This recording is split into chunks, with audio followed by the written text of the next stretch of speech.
ហេតុផល3យ៉ាងដែលអ្នកមិនគួររំលងសិក្ខាសាលាតាមអនឡាញមួយនេះដែលអាចផ្លាស់ប្ដូរដំណើរការសិក្សារបស់អ្នកសួស្តីអ្នកទាំងអស់គ្នាខ្ញុំឈ្មោះជូមេងជូបច្ចុប្បន្នជា Club Leader Supervisor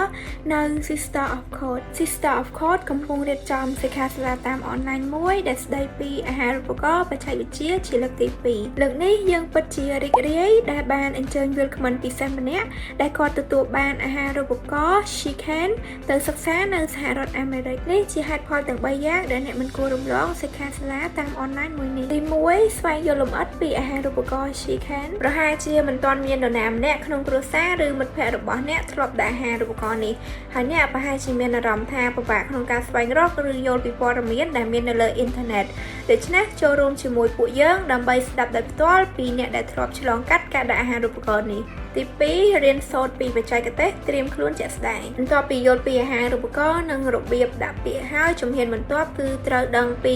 របៀបរៀបចំ